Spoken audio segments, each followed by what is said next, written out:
Lumrah bagi yang bercinta untuk mendirikan agama yang diredainya, yang tidak ada agama yang diredai oleh Allah Subhanahu wa taala melainkan Islam. Inna ad-dina 'indallahil Islam. Sesungguhnya agama yang diredai oleh Allah yang akan mengundang keberkatan dan kemuliaan daripada Allah adalah agama Islam. Agama yang Allah Subhanahu wa taala turunkan dengan perutusan yang agung, menjadi rahmat bagi sekalian alam, yaitu Nabi Muhammad sallallahu alaihi wa ala alihi wa sahbihi wa baraka wasallam. Maka Allah Subhanahu wa taala bila mana memerintahkan agar agama ini dibangunkan, agar agama ini dihidupkan, agar agama ini diimarahkan secara bersama, secara berjemaah. Yang dengan berjemaah itu Allah Subhanahu wa taala maksudkan padanya dengan tidak ada perpecahan di dalam mendirikan agamanya Allah tabaraka wa taala jalla jalaluhu fil ula. Allah Subhanahu wa taala bila mana berfirman, wa'tasimu bihablillahi jami'an wa la tafarraqu. Berpegang teguhlah dengan talinya Allah, berpegang teguhlah dengan agama yang diturunkan oleh Allah, yang dibawa oleh sebaik-baik daripada insan kekasihnya Allah Nabi besar Muhammad sallallahu alaihi wasallam secara berjamaah, secara bersama. Dengan apa jua keadaan, dengan apa jua kegundahan yang menjadi ujian, maka peganglah secara bersama. Kerana di sana Allah Subhanahu wa taala menuntut pada hal mendirikan agama ini tidak mereka itu berpecah belah, wala tatafarraqu. Jangan berpecah belah, jangan bermusuh-musuhan di antara satu sama lain, kerana di sana itu nak memberi faham kepada kita agungnya pengurniaan agama yang Allah berikan kepada setiap hamba-Nya yang terpilih. Kerana itu Allah tabaraka wa taala pada ayat bila mana memerintahkan supaya agama ini dipegang bersama dan tidak berpecah belah di antara satu sama lain, tidak bermusuhan di antara satu sama lain, Allah melalui lisannya Nabi Muhammad sallallahu alaihi wa ala alihi wasallam menunjukkan jalannya dengan wadhkuru ni'matallah. Dengan kamu sekalian duduklah mengingati nikmatnya Allah. Nikmatnya Allah iaitu kurniaan agung agama ini dengan kalimah la ilaha illallah Muhammadur Rasulullah sallallahu alaihi wasallam, yang menjadi seruang agung Nabi besar kita Muhammad sallallahu alaihi wa ala alihi wasallam, yang beliau melalui beberapa episod keperitan di dalam menyampaikan kalimah agung ini, menyampaikan kalimah yang menjadi sebab seseorang itu mulia di sisinya Allah Subhanahu wa taala dengan kalimah ini. Maka Nabi Muhammad salawatu rabbi wa salamuhu alaihi wa ala alihi, Allah Subhanahu wa taala muliakan baginda untuk menjadi asbab hidayah, menjadi sebab petunjuknya Allah Subhanahu wa taala. Dengan apa yang dilalui oleh baginda Rasulullah sallallahu alaihi wasallam tidak mengurangkan sedikit pun semangat baginda untuk menjadi sebab hidayah agar umat ini tidak terlepas daripada dunia, melainkan dengan kalimah agung la ilaha illallah Muhammadur Rasulullah sallallahu alaihi wasallam.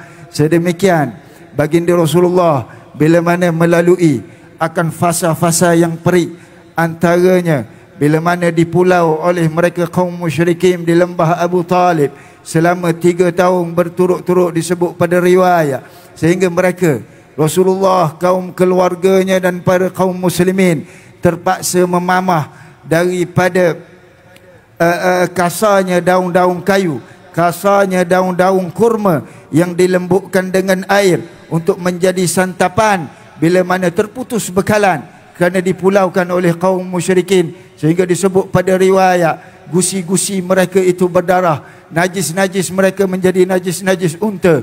Namun teguh Nabi Muhammad sallallahu alaihi wasallam dan sekalian kaum muslimin untuk terus menjadi sebab hidayah ini. Begitu apa yang dilalui oleh Rasulullah sallallahu alaihi wasallam, yang pernah dibariskan dengan safnya penduduk Taif agar melontarkan batu kepada baginda sallallahu alaihi wasallam, yang sebelum dilontarkan batu ditendang baginda sallallahu alaihi wasallam keluar daripada bumi Taif dalam keadaan berlumuran darah, sehingga disebut pada riwayat Zaid bin Harithah radhiyallahu taala anhu wa ardah memberikan menyatakan bahawasanya Rasulullah sallallahu alaihi wasallam saat keluar daripada bumi Taif dengan keadaan kakinya itu berlecak dengan darah menyentuh akan capal mulianya Nabi Muhammad sallallahu alaihi wa ala alihi, yang di ketika itu Malakul Jabal,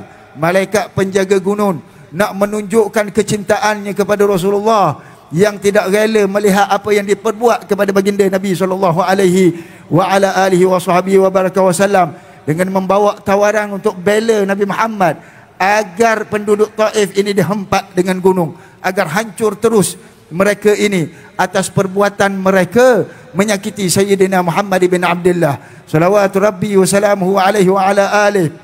Itu Malakul Jabal, malaikat penjaga gunung, tidak rela apa yang diperlakukan oleh Rasulullah. Namun subhanallah, di sisi kecintaan yang ditunjukkan oleh Malakul Jabal, malaikat penjaga gunung, kepada Rasulullah, hebat lagi kecintaannya Rasulullah kepada umatnya Nabi Muhammad sallallahu alaihi wasallam. Sehingga katanya Rasulullah menahan daripada perbuatannya Malakul Jabal kerana tidak diharapkan melainkan daripada sulbinya, arju min aslabihim ayakhruja, akan keluar daripada ayakhruja min aslabihim man yu'minu billahi wa rasul. Berharap Rasul sallallahu alaihi wasallam akan keluar daripada sulbinya mereka orang yang menyakiti Nabi Muhammad, akan keluar daripada keturunannya mereka orang yang menyakiti Nabi Muhammad sallallahu alaihi wasallam, mereka yang beriman kepada Allah, beriman kepada Rasulullah sallallahu alaihi wasallam, mereka yang lahir dimuliakan di atas muka bumi ini dengan kalimah agung la ilaha illallah Muhammadur Rasulullah sallallahu alaihi wasallam. Begitu hebat makna kalimah ini, sehingga Allah Subhanahu wa taala mendatangkan peringatan halnya nikmat agung ini. Wadhkuru ni'matallah idh kuntum a'da'an fa'alafa baina qulubikum fa asbahtum bi ni'matihi ikhwana.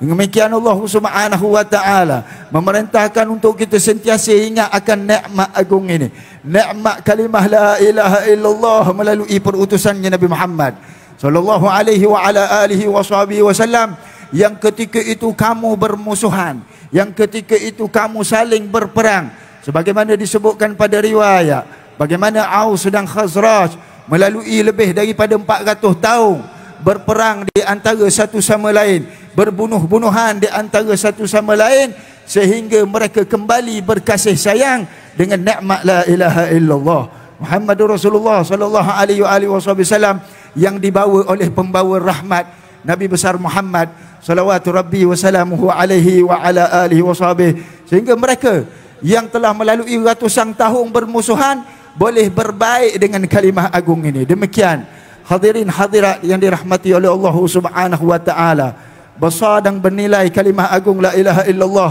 yang menjadi korbannya baginda Nabi sallallahu alaihi wasallam untuk menjadi sebab nikmat ini.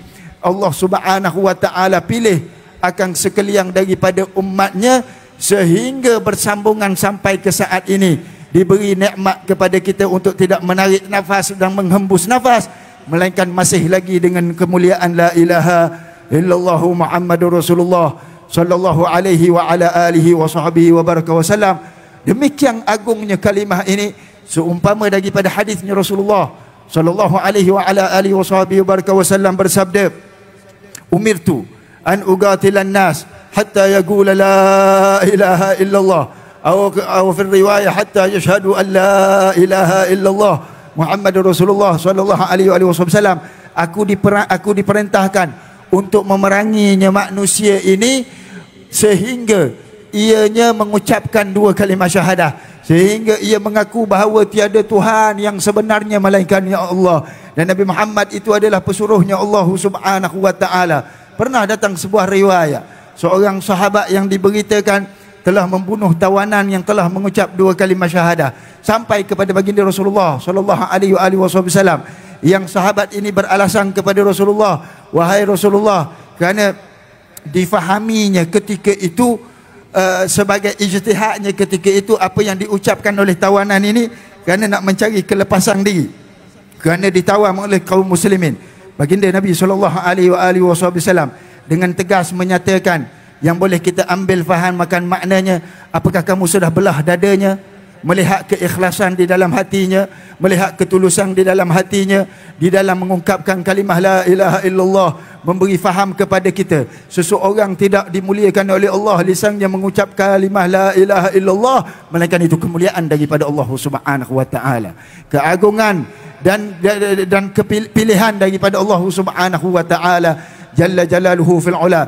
Kerana itu tidak ada satu pemisah pun di antara kaum mukminin yang mereka diikat dengan kalimah agung ini, melainkan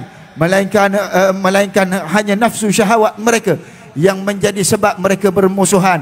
Sedangkan Allah Subhanahu wa taala dalam Al-Quranul Karim berfirman, innamal mu'minuna ikhwah, sesungguhnya orang yang beriman itu bersaudara.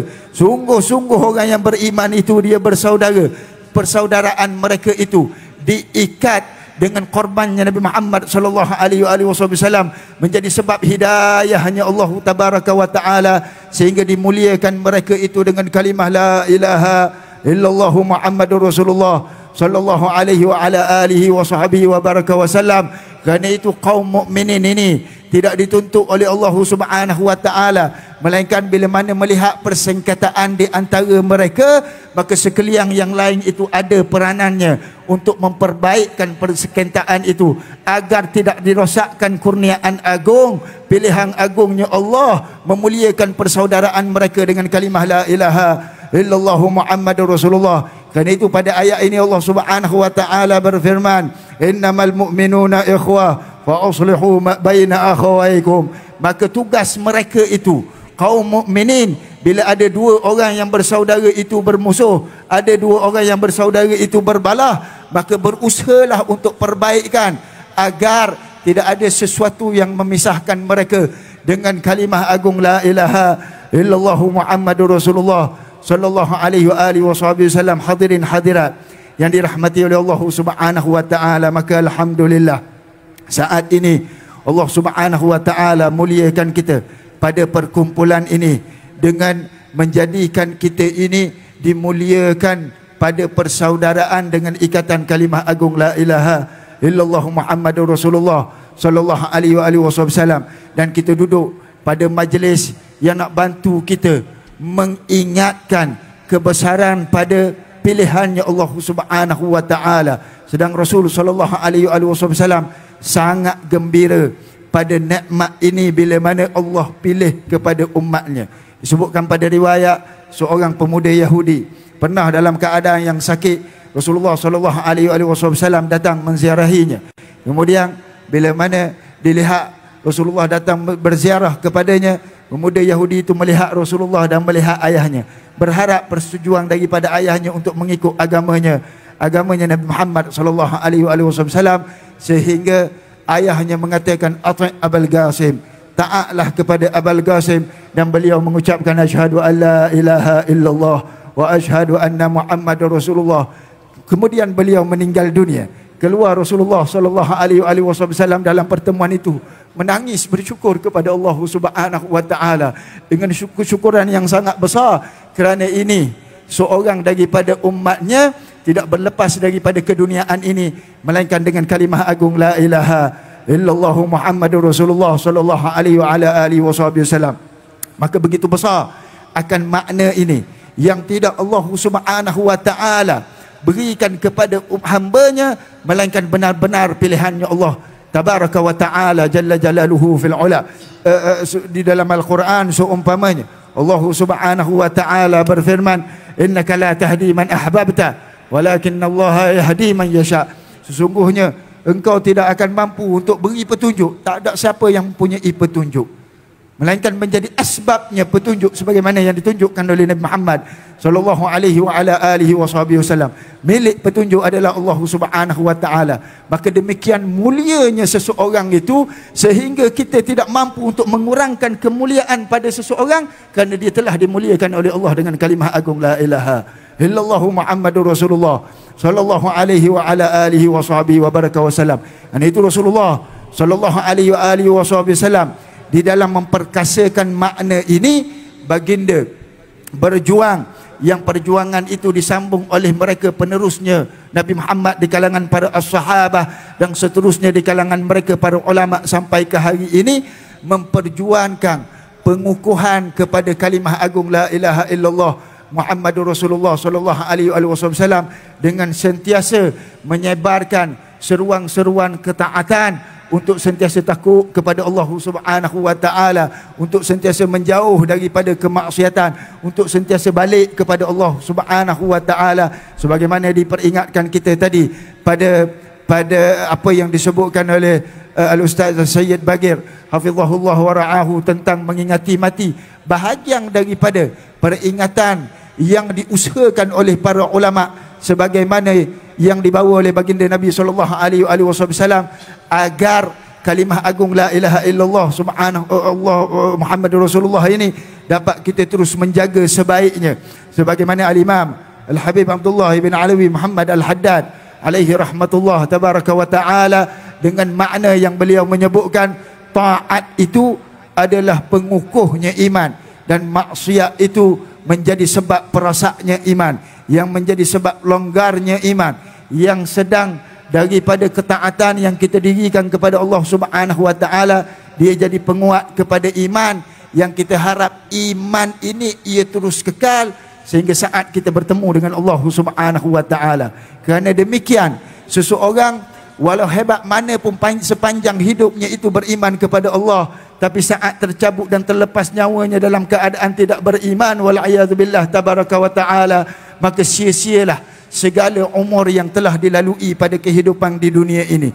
Maka seseorang walaupun jauh mereka dengan agama pada sepanjang hidupnya, tetapi pada akhir hayatnya itu bertemu dengan Allah dengan kalimah agung la ilaha illallah, maka itulah sebaik-baik kemuliaan yang Allah Subhanahu wa taala kurniakan. Kerana itulah baginda Nabi sallallahu alaihi wasallam terapkan jalan untuk menjadi pengukuh kepada kita di dalam menjaga keimanan itu, iaitu dengan ketaatan, menjauh daripada kemaksiatan terhadapnya Allah Subhanahu wa taala.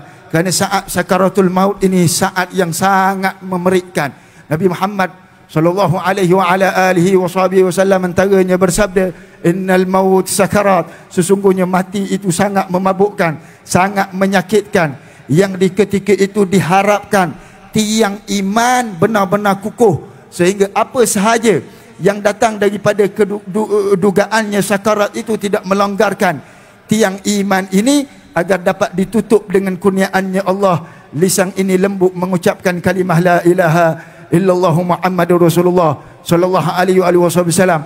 Maka begitulah dengan kemaksiatan yang bila mana tidak balik dengan taubat kepada Allah, bimbang-bimbang tiang itu longgar, yang saat dahsyatnya goncangan sakarat akan menumbangkan tiang itu, sehingga sia-sialah kehidupan sepanjang hidupnya di atas muka buminya Allah, yang akhirnya menempatkannya pada azab yang kekal dalam nerakanya Allah Subhanahu wa taala, wal iyadzubillah tabaraka wa taala. Dan itu demikian menjadi tuntutan kepada kita untuk menekuni akan makna kalimah la ilaha illallah Muhammadur Rasulullah sallallahu alaihi wasallam. Kerana pada kalimah ini ada makna yang agung, ada amanah, ada tanggungjawab, ada sesuatu besar yang Allah Subhanahu wa taala kurniakan padanya, sebagaimana besarnya pilihan Allah Subhanahu wa taala mengurniakan lisan kita dapat mengucapnya. Kalaulah kalimah la ilaha illallah Muhammadur Rasulullah ini hanya lewat ucapan lisan, lama dah Abu Jahal itu mengucap la ilaha illallah. Lama dah mereka yang memusuhinya baginda Nabi sallallahu alaihi wasallam mengucap kalimah la ilaha illallah. Namun kalimah la ilaha illallah bukan sekadar perkataan. Kalimah la ilaha illallah bukan sekadar sebutan. Kalimah la ilaha illallah ada tanggungan, ada amanah, yang menjadi kemuliaannya Allah Subhanahu wa taala. Ya ayyuhal la ilaha illallah, siapa mereka itu? Orang yang dipilih oleh Allah Subhanahu wa taala dengan kalimah agung ini, tidak mereka melalui kehidupan ini melainkan taat kepada perintahnya Allah Subhanahu wa taala, menjauhi daripada maksiat, menjauhi daripada perkara yang menjauhkan dirinya kepada Allah Subhanahu wa taala jalla jalaluhu fil ula. Maka kita bermohon kepada Allah Subhanahu wa taala, dengan berkat kita berada dalam majlis ini, Allah jadikan ianya sebab pengukuh bagi kalimah ini dalam diri kita, insya-Allah. Allah jadikan kukuh persaudaraan kita dengan ikatan kalimah ini, insya-Allah. Mudah-mudahan Allah Subhanahu wa taala jadikan kita terus mulia pada baki-baki kehidupan kita yang tidak tahu di mana kesudahannya, tapi mulia kita dengan kalimah la ilaha illallah, sehingga tidak kita hidup di atas dunia melainkan hidup selayaknya orang yang dimuliakan dengan kalimah la ilaha illallah. Tidak kefarduan dituntut, melainkan kita junjungkan kefarduan itu. Tidak larangan itu ditegah, melainkan kita berusaha menjauhkan. Tidak kita tergelincir daripada kemaksiatan, melainkan segera kita kembali kepada Allah Subhanahu wa taala. Tidak kita melihat saudara kita yang diikat dengan kalimah la ilaha illallah, melainkan kita lihat dengan pandangan yang agung, melihat dengan pandangan yang mulia. Katanya Al-Imam Al-Habib Abdullah bin Abi Bakar Al-Aidrus Al-Akbar di dalam wasiatnya beliau daripada kitab Hayatun Nufus min wasaya al-Imam Al-Aidrus, menyebutkan alaika an tanzur ila an-nas bi'ainir ridha wa ila nafsika bi'ainis sakhat. Pada kamu lihatlah kepada saudara-saudara kamu, kepada manusia itu dengan pandangan yang mulia, dengan pandangan yang redha. Apatah lagi saudara kamu yang diikat dengan kalimah agung la ilaha illallah Muhammadur Rasulullah. Pandang diri dengan penuh kritis, pandang diri dengan penuh kekurangan, untuk sentiasa diperbaikan, mencari redha-Nya Allah Subhanahu wa taala jalla jalaluhu fil ula. Mudah-mudahan majlis ini menjadi pengikat kita, insya-Allah. Majlis ini menjadi pengukuh kepada kita, insya-Allah, yang sebagaimana Allah muliakan kita dengan kalimah la ilaha illallah, Allah muliakan saudara-saudara kita di luar sana dengan kalimah ini, insya-Allah. Allah jadikan duduk kita yang dimuliakan dengan kalimah la ilaha illallah, Allah jadikan ini sebab gembira lagi hati umatnya Nabi Muhammad, dengan lebih ramai lagi akan mengucap dua kalimah agung la ilaha illallah Muhammadur Rasulullah sallallahu alaihi wasallam. Mudah-mudahan Allah merahmati pimpinan-pimpinan yang hadir bersama dengan kita ini, insya-Allah. Ada yang berhormat bersama dengan kita, ada pimpinan-pimpinan kanan kerajaan, pimpinan-pimpinan jabatan yang bersama dengan kita, para ulama, para habaib, para syiban, orang-orang tua kita yang ada di tengah-tengah kita ini. Mudah-mudahan Allah berkati mereka semua, insya-Allah. Allah rahmati mereka semua, insya-Allah. Allah panjangkan umur mereka semua, insya-Allah. Mudah-mudahan Allah Subhanahu wa taala sentiasa perkuatkan hati mereka pada setiap amanah yang diberikan kepada mereka, untuk tidak disambut melainkan dengan pertolongannya Allah tabaraka wa taala jalla jalaluhu fil ula. Mudah-mudahan sekalian yang hadir, hadirin hadirat yang dirahmati oleh Allah, mudah-mudahan Allah Subhanahu wa taala jadikan kita ini orang yang sentiasa kuat dengan pegangan yang mulia, yang dimuliakan oleh Allah Subhanahu wa taala dengan kalimah agung la ilaha illallah Muhammadur Rasulullah sallallahu alaihi wasallam. Mudah-mudahan hidup kita ini tidak mulia melainkan dengan kalimah ini, mati kita tidak mulia dengan kalimah ini. Mudah-mudahan kita berharap Allah bangkitkan kita nanti bersama dengan orang yang dimuliakan dengan kalimah agung la ilaha illallah, agar kita dapat melihat insan yang pernah berkorban dengan kalimah ini, Nabi Muhammad sallallahu alaihi wa ala alihi wa sahbihi wa baraka wasallam. Ya Rabb ya Karim ya Arhamar Rahimin ya Arhamar Rahimin ya Arhamar Rahimin. Sallallahu alaihi sayyidina Muhammadin wa ala alihi wa sahbihi wasallam. Alhamdulillahi rabbil alamin. Al-afu minkum.